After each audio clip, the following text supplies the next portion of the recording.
بسم اللہ الرحمن الرحیم۔ محمد نیال ہردوئی کے ہیں، انہوں نے تبلیغ سے متعلق ایک سوال بھیجا ہے،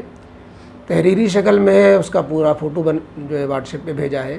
کہتے ہیں کیا فرماتے علماء دین مفتیان کرام مسئلہ ذیل کے بارے میں کہ جن آیتوں سے جہاد کی فضیلت کو بیان کیا جاتا ہے، مثلا انفروا خفافا وثقالا وجاہدوا الآیہ، جہاد کرنے سے جو لوگ رک گئے تھے ان کے بارے میں جو آیت کلام پاک میں آئی ہے، مثلا وعلی الثلاثة الذین خلفوا، تو کیا ان آیتوں سے آج کل کی موجودہ تبلیغی جماعت کی فضیلت کو ثابت کیا جا سکتا ہے؟ تبلیغی جماعت میں نکلنے کے لیے انفروا خفافا وثقالا وجاہدوا آیت کو پیش کرنا، اور اگر کوئی نہ نکلے تو وعید کے طور پر اس کے لیے وعلی الثلاثة الذین خلفوا کو پیش کرنا درست ہے؟ نیز اس مسئلے کی وضاحت حضرت والا ویڈیو میں خصوصاً فرما دیں تاکہ اور لوگ بھی اس سے استفادہ کر سکیں۔ خلاصہ ان کے سوال کا یہ ہے کہ کیا تبلیغی جماعت میں نکلنے کو قرآن سے ثابت کرنا صحیح ہے، اور جہاد کی آیتوں میں جس میں نکلنے کا حکم دیا گیا ہے اس کو تبلیغی جماعت کے لیے نکلنے پر چسپاں کرنا کہاں تک درست ہے؟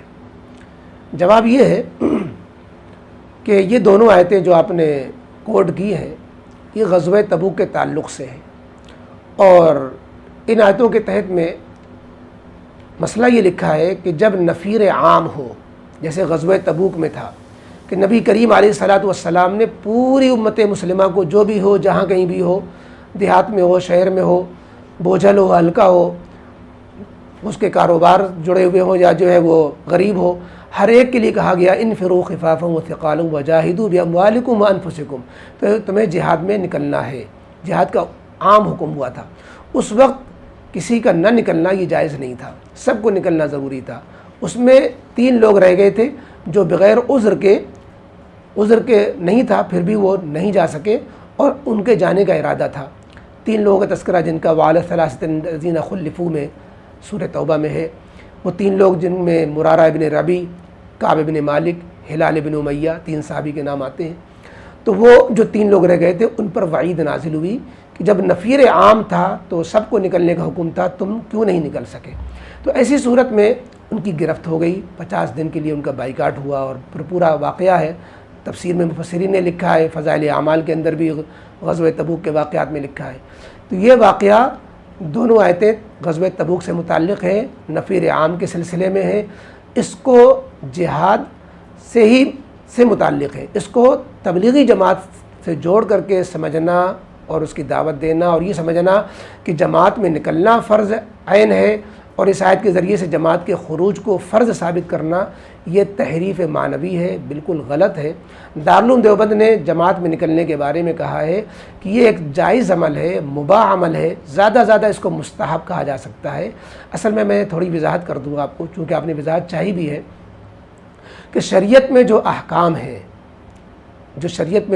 ہیں، وہ 2 قسم کے ہیں، جو اعمال ہیں وہ 2 قسم کے ہیں۔ بعض شریعت میں جو اعمال ہیں وہ ایسے ہیں کہ عمل کا حکم بھی دیا گیا اور عمل کا طریقہ بھی متعین کر کے بتا دیا گیا، نماز، روزہ، مثلا یہ کہا گیا حج ہے کہ تمہیں یہ عمل کرنا ہے اور ایسے کرنا ہے، ایسے وقت میں ایسے یوں کرنا ہے، یہ عمل اس طرح صحیح ہوگا، اس طرح غلط ہو جائے گا۔ مغرب کی مثلا 3 رکعت نماز بتائی گئی، اب ہم 4 نہیں کر سکتے، 2 نہیں کر سکتے، 2.5 نہیں کر سکتے، 3.5 نہیں کر سکتے، ایک عمل کا بھی حکم ہو گیا، عمل کا طریقہ بھی متعین ہو گیا۔ دوسرے بعض اعمال شریعت میں وہ ہیں جس میں عمل تو بتا دیا گیا لیکن عمل کا کوئی خاص طریقہ متعین نہیں کیا گیا۔ تعلیم و تعلم ہے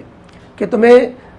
دین سیکھنا سکھانا ہے، کیا طریقہ ہوگا؟ ہاسٹل کے ساتھ ہوگا، جا کر ہوگا، اپنے مقام پر رہ کر ہوگا، کسی استاذ تمہارے گھر آئے گا یا تم استاذ کے گھر جاؤ گے، کوئی طریقہ متعین نہیں کیا، لہذا کوئی بھی جائز طریقہ تعلیم و تعلم کا اپنایا جا سکتا ہے، جیسا تجربے سے مفید ہو۔ آپ بلیک بورڈ پہ پڑھائیں، چاہے ویسے ہی پڑھائیں، چاہے زبانی پڑھائیں، چاہے جو آن لائن پڑھائیں، آف لائن پڑھائیں، ہر طرح سے ہی ہے۔ اسی طریقے سے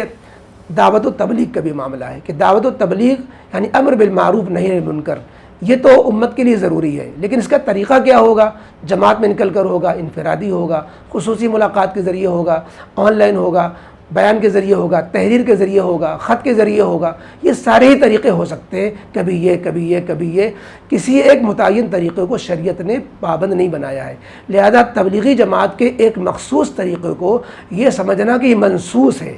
یعنی مخصوص کو منصوص قرار دینا ہے، یہ بہت بڑی گمراہی ہو جائے گی، چونکہ شریعت میں جو چیز نہیں تھی وہ چیز آپ کہنے والے بن جائیں گے کہ شریعت نے گویا ایک طریقہ منسوخ کیا ہے۔ اگر یہ طریقہ منسوخ ہوتا تو حضرت مولانا الیاس صاحب رحمۃ اللہ علیہ سے پہلے سے یہی متعین طریقہ اسی رنگ ڈھنگ و ڈھب کے ساتھ چل رہا ہوتا کہ باقاعدہ جو ہے 6 آدمی 5 آدمی اور 10 آدمی کی نفر کی جماعتیں چل رہی ہوتی، چلے لگ رہے ہوتے، 4 مہینے میں جانا ہو رہا ہوتا۔ حالانکہ یہ خیر القرون میں ایسا نہیں ملتا، نہ اس کا رواج تھا نہ ایسا تھا۔ بس حضرت مولانا الیاس صاحب رحمۃ اللہ علیہ کے دل میں بطور الہام کے کہہ لیجیے اللہ تعالیٰ نے دل میں ڈالا کہ اس زمانے میں مفید طریقہ یہ ہے، اللہ تعالیٰ نے یہ مفید طریقہ جو الہام کیا تھا اس کے بڑے فائدے سامنے آئے۔ لیکن حضرت مولانا الیاس صاحب رحمۃ اللہ علیہ نے خود بھی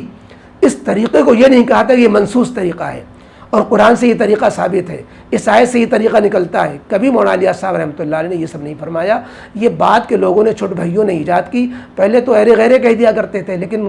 کمال جو مصیبت جب آئی، جب جماعت کے کسی ذمہ دار کے منہ سے اس طرح کی باتیں نکلیں تو اس سے چنانچہ دارالعلوم دیوبند نے اس کا نوٹس لیتے ہوئے کہا بھی اور اپنے خط میں اس بات کا اندیشہ بھی ظاہر کیا کہ اگر تبلیغی جماعت والے اور ذمہ دار حضرات جو ہے اگر یہ اس طرح کی باتوں سے باز نہیں آئیں گے تو مستقبل قریب میں خطرہ ہے کہ کہیں یہ مستقل فرقہ نہ بن جائے، کیونکہ مستقل فرقے اسی طرح وجود میں آتے ہیں۔ اس جماعت کے کام کو ایجاد کیے ہوئے 50-60 سال ہو رہے ہیں حضرت مولانا الیاس صاحب رحمۃ اللہ علیہ کے زمانے کے بعد سے، اور بہت فائدہ ہوا۔ لیکن عام تحریکوں کی آپ تاریخ پڑھیں گے تو اور تحریکوں کی تاریخ میں یہی ملتا ہے کہ تحریکیں جو اٹھیں اسلام کے نام پر وہ بہت دنوں تک بہت اچھی طرح چلیں، لیکن بعد میں اس میں بگاڑ آ گیا،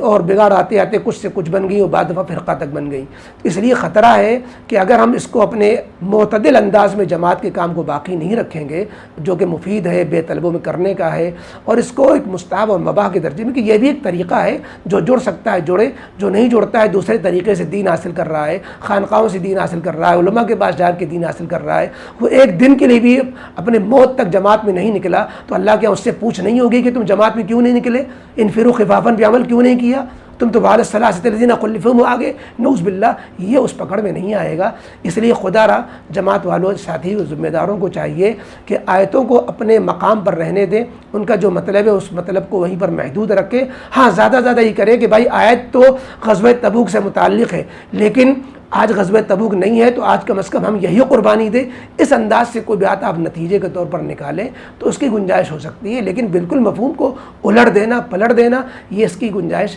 اسلام میں نہیں ہے۔ بہرحال خلاصہ یہ ہے کہ آپ نے جو آیتیں پیش کی ہیں جو جماعت والے اپنے مفہوم میں پیش کرتے ہیں جماعت نکلنے کے لیے، یہ تحریف معنوی ہے، اس کو اپنے موقع و محل کو صراحت کے ساتھ پھر اس سے نتیجہ نکالتے ہوئے استفادہ کریں تو کوئی حرج کی بات نہیں ہوگی۔